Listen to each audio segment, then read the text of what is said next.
Почитувани, добар ден. Започнуваат вестите на Канал 8.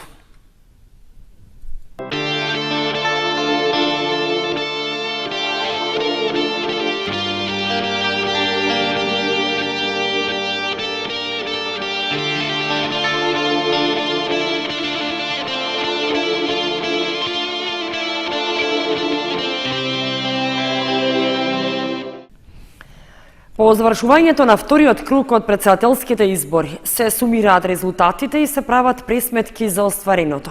Според резултатите што ги објави Државната изборна комисија во 4 општини од микрорегионот, кандидатот Гордана Силјановска-Давкова оствари предност од над 3900 гласа пред Стево Пендаровски. Тони Ајтовски со деталите. Вообичаено по завршувањето на вториот круг од гласањето, а со тоа и на претседателските избори, во изборните штабови на кандидатите се уште се анализираат постигнатите резултати. Податоците од пребројувањето на гласовите што ги објави Државната изборна комисија покажуваат дека во општините Кочани, Виница, Чешиново, Облешево и Зрновци кандидатот Гордана Силјановска-Давкова оствари предност од над 3900 гласови пред Стево Пендаровски, односно ја зголеми разликата за нешто повеќе од 400 гласа во споредба со првиот круг. Во однос на гласањето по општини, во Кочани за Силјановска-Давкова гласале 8981, а за Пендаровски 7931 гласач. Тоа значи дека разликата меѓу двајцата кандидати останала на претходните над 1000 гласа. Во Виница исто така повеќе гласови освои кандидатката што ја подржа ВМРО-ДПМН, односно за неа гласале 5121 граѓанин, додека подршка за кандидатот за кој застана СДСМ и коалицијата му дале 3408 граѓани. Во Чешиново, Облешево за Силјановска својот глас го дале 2113, а за Пендаровски 1340 граѓани. Повторно неголема разлика меѓу кандидатите е остварена во Зрновци, каде за Силјановска има двојно повеќе гласови, односно 818 наспроти 409 за Пендаровски. И во вториот круг од овие избори се регистрирани околу 1200 неважички ливчиња, односно само 200 помалку во однос на првиот круг, што сепак е голема бројка на изгубени гласови за некои од кандидатите. Во текот на изборниот ден гласањето течеше мирно, а дел од граѓаните ги пренесоа своите очекувања од новиот претседател. Редовно си гласаме, очекуваме за кој народ се одреди тај да победи, па натаму со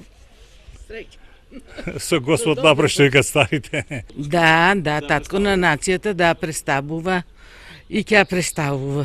Ова не е референдум, ова не е влез во НАТО и Европска Унија, каде што имаме и такви мислења, ова е избор на еден дел од извршната власт, председателот е инокосен орган, владата е оној колективниот орган и мислам дека треба да избереме председател на Република Македонија, без разлика за кој ќе се одлучат граѓаните, треба да биде мирно, да биде слободно, фер и демократски и да нема полнење контингенти во кутиите. Според изборниот законник, Државната изборна комисија има период од 24 часа по завршувањето на гласањето да ги соопшти конечните резултати од изборите. Потоа ќе започне да тече и постапката за верификација на мандатот на новиот претседател. Писмен допис до медиумите испратија од општинската организација на СДСМ, во кој се заблагодаруваат до граѓаните за дадената подршка за претседателскиот кандидат Стево Пендаровски. Почитувани сограѓани, ви благодариме што на 5 мај го искористивте вашето граѓанско право, излеговте на гласање и учествувавте во креирањето на иднината на нашата држава. На фер, слободни и демократски избори за нов претседател е избран Стево Пендаровски. Ви благодариме што гласајќи за Пендаровски заедно покажавме дека имаме европски ориентирана земја и одговорен народ со јасни демократски определби. Им благодариме на сите што го поддржаа концептот за заедништво и напредок на нашата држава и патот што води кон НАТО и Европската Унија.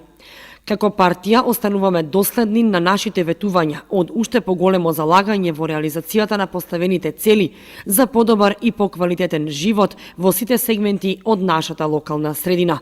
Продолжуваме заедно напред. Општинска организација на СДСМ Кочани.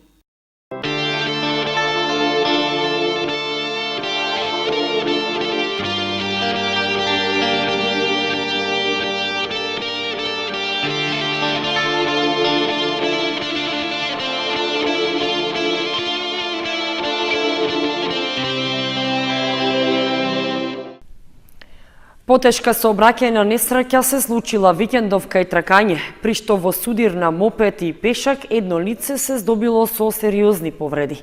По укажаната лекарска помош, тоа е префрлено во клиничкиот центар во Скопје. Ниту изборниот викенд не помина мирно на сообраќајниците во регионот. Во изминатите денови увидните полициски екипи од општините Кочани и Виница регистрирале неколку сообраќајни незгоди, што за среќа поминале со материјална штета на возилата. Сепак, полицискиот билтен потврдува дека во еден случај имало и сообраќајка со посериозни последици и тешко повреден учесник во сообраќајот.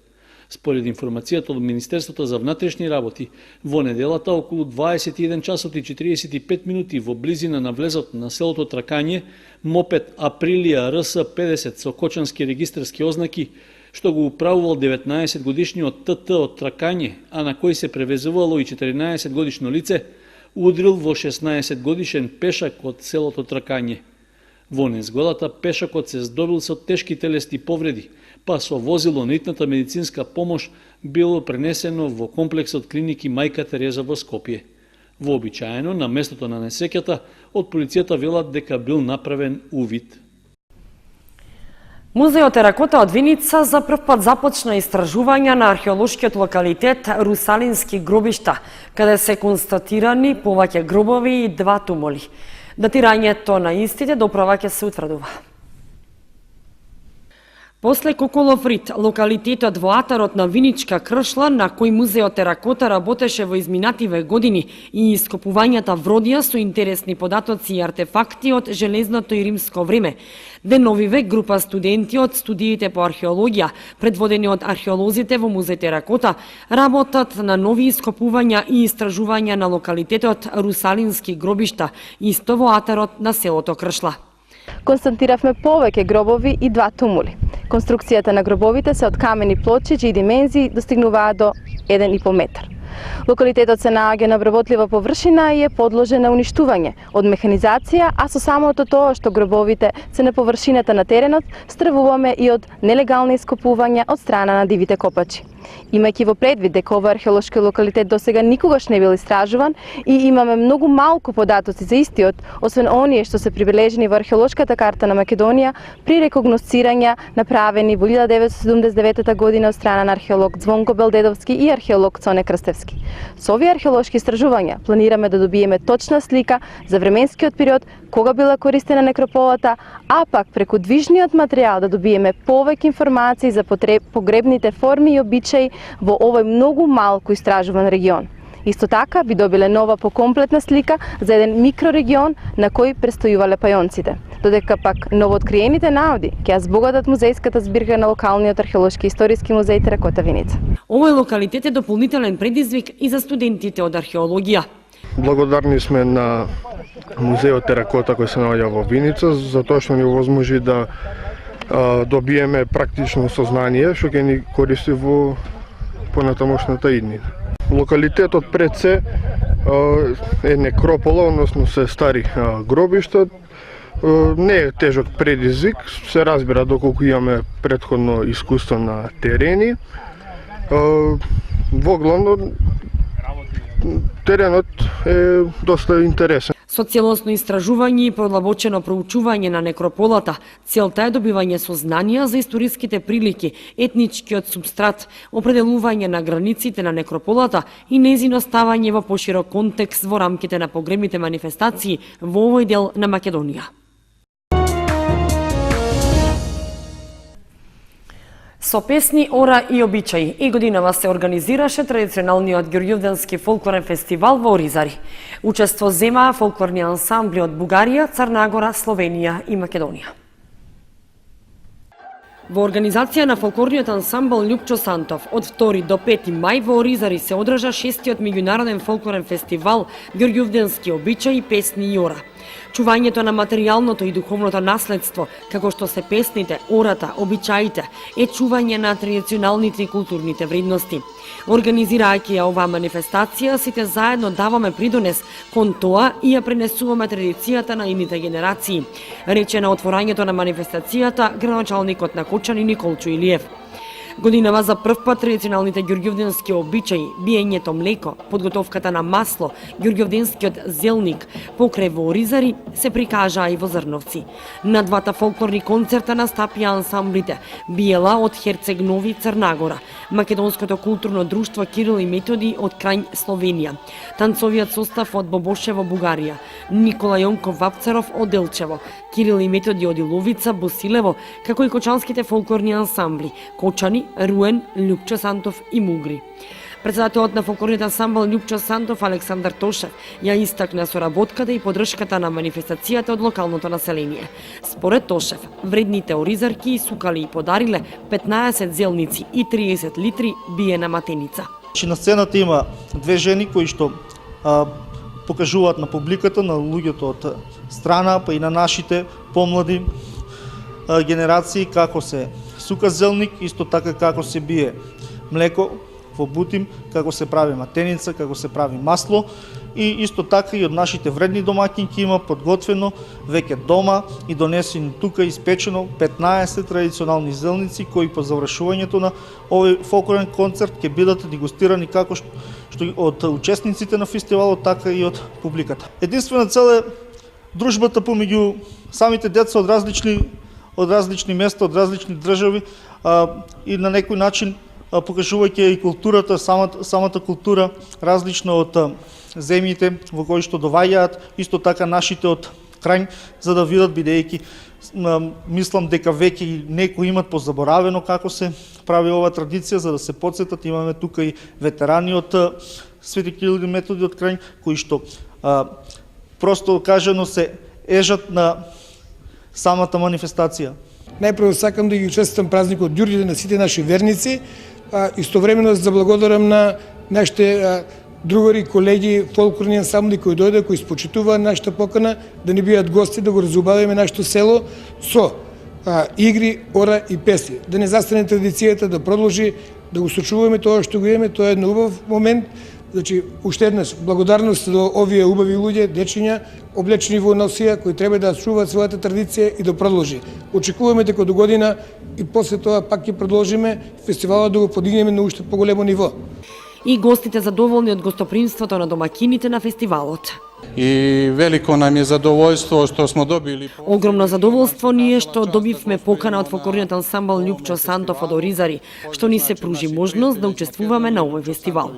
Овде уживаме во големото гостопримство од страна на домаќините и еве да искористам прилика да им се заблагодарам за сите убави моменти кои ни ги пружија. И ние ќе ги поканиме да учествуваат кај нас во Црнагора и се надеваме дека ова ќе прерасне во традиционално пријателство помеѓу двете држави и дека децата ќе го продолжат пријателството и ќе ја чуваат традицијата. Фестивалот заврши со песна и заедничко дружење и дегустација на традиционалните јадења. Проектот е финансиран од Министерството за култура на Република Македонија, општина Кочани и од приватниот сектор. Православните верници го празнуваат празникот посветен на светиот великомаченик Ѓорги Победоносец или кај народот познат како Ѓурѓовден. Сите што го носат неговото име го слават својот именден, а многумина како домашна слава. На 6 мај е храмова слава на Кочанската црква. Со божествената литургија утрово чиночествуваше владиката Иларион и свештеници од Брегалничката епархија. Храмова слава на Кочанската црква што го носи името на заштитникот и патрон светиот великомаченик Ѓорги Победоносец. Голем број верници присуствуваа на заедничката молитва упатена кон светителот и на литургијата по повод празникот со која чиночествуваше митрополитот Брегалнички Иларион и свештениците од Кочанското архиерејско наместништво, кои што ја осветија водата и славскиот колач. Владиката Иларион одржа беседа во која зборуваше за светиот великомаченик Ѓорги. Светиот Ѓорги како човек издигнат на висока положба во војската, не само што не ги клеветеше како другите и не ги убиваше христијаните, туку излезе пред земјиот цар и му рече не само што не ги гонам христијаните, туку и самиот јас сум христијанин, единствен вистински Бог и Христос, кој го воскресна од мртвите, кој што смртта со смртта ја победи и живот подарува на човечкиот род. Награден од ова Диоклецијан, императорот нареди пред сите Светиот Ѓорги да се пати, да се стави на тешки маки, да му се мрзат носете и на гладите да му се стави на тежок камен, а потоа да се стави на тркало од кое што имаше штица со многу шајки и неговото тело да се стави на стрување и на мачење. Многумина Ѓурѓовден го слават како домашна слава, а празнуваат и оние кои го носат името на светителот. Светите мошти на светителот, кои се исцелителни и чудотворни, се разнесени по целиот свет, за утеха на верните, за исцеление на болните, а неговиот гроб е во Палестина и од мермерната икона со ликот на светителот извира миро како потврда за верата Христова. Светиот Ѓорги е заштитник на затворениците и сиромашните и лекар на болните. Дека е голем светител сведочи светот преку многобројните храмови и манастири кои се посветени на него.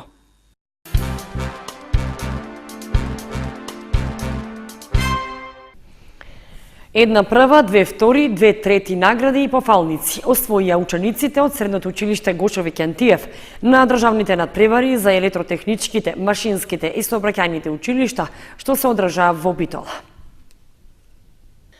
Учениците од Средното училиште Гошо Викентиев се вратија со освоени награди и пофалници од државните надпревари за електротехничките, машинските и сообраќајните училишта што се одржаа во Средното општинско училиште Ѓорги Наумов во Битола. Средното училиште Гошо Викентиев учествуваше со 9 надпреварувачи и ги постигнаа следниве резултати. Мартин Алексов 90 поени, прва награда автомеханичар. Марија Анакиева втора награда компјутерска техника и автоматика. Дејвид Митевски втора награда електротехника и телекомуникации. Александра Ташкова трета награда техничар за компјутерско управување. Дејвид Ристовски трета награда електротехничар енергетичар. Мила Велкова пофалница научен труд по електротехника. Христијан Тасов транспорт и шпедиција. Ангеле Ангелевски машинско-енергетски техничар и Љубиша Ѓоргиев машински техничар.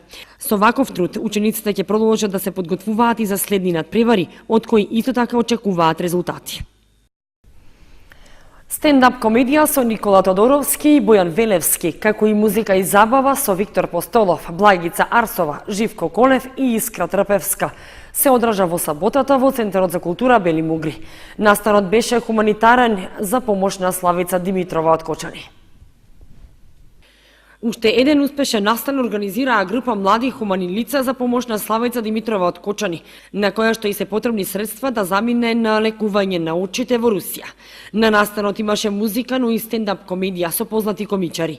Настапија комичарите Бојан Велевски и Никола Тодоровски, кои што со своите стендап комедии ја насмеаја публиката, а за музичкиот дел се погрижија Виктор Постолов, Благица Арсова, Живко Колев и Искра Трпевска. Славица Димитрова има генетско заболување на очите и се потребни финансиски средства за лекување во Русија, каде што лекарите и даваат надеж на подобрување на состојбата со помош на матични клетки. Затоа секоја помош за неа е добре дојдена.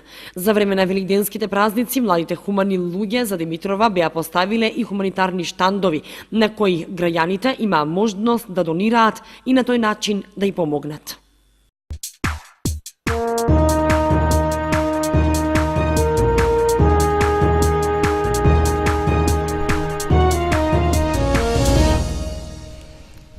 Следува информацијата од спортот. Викендов се одигра 21-то коло во првенството на третата фудбалска лига Исток, во кое фудбалскиот клуб Осогово победи во Виница против Слога 1934. Вкупно 8 каратисти од двата клуба од Кочани обезбедија учество на Балканското првенство. Викендов се одиграа надпреварите од 21-то коло во третата фудбалска лига Исток, во кое третолигашот Осогово ги освои бодовите на гостувањето во Виница на средба со традиционалниот ривал Слога. До победата од 2:0, жолтосините дојдоа во вториот дел од надпреварот, откако во првото полувреме беа пропуштени неколку шанси за да се затресат мрежите на двете страни. Првиот гол го постигна Манов во 65-та минута, а победата на Осогово ја потврди Коцев 10 минути подоцна. Со тоа, кочанскиот третолигаш сега на контото има вкупно 49 бода, 12 повеќе од второпласираното Овчеполе, со што практично е обезбедена титулата и од следната година Осогово треба да се надпреварува во втората фудбалска лига. До крајот на ова првенство останува да се одигра уште едно коло, што секако ќе биде само формалност за жолтосините. На државното карате првенство за деца од 10 до 13 години, што се одржа во Кавадарци, вкупно 8 каратисти од двата клуба од Кочани обезбедија пласман за Балканското првенство. Карате клубот Кочани настапи со 5 надпреварувачи и сите освоија медали. Со злато се закитија Наталија Карова во категоријата до 44 кг, Елена Стојанова во категоријата до 50 и Илија Охумуш во категоријата до 55 кг. Трето место и бронзен медал пак освоија Сандра Настевска во категоријата до 40 и Иван Арсов во категоријата до 52 кг. Екипата на карате клубот Партизан пак учествуваше со 4 надпреварувачи, при што со златен медал се закити Филип Стојанов во категоријата до 42 кг. Трети места и бронзини медали освоија Ѓорѓе Статиевски во категоријата до 40 и Бојан Сандев во категоријата до 45 кг. Балканското карате првенство за деца од 10 до 13 години ќе се одржи од 6 до 9 јуни годинава во градот Бања Лука, Република Босна и Херцеговина.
Почитувани, тука ги завршуваме вестите на Канал 8. Ви благодариме што бевте со нас. Останете и понатаму со нашата програма.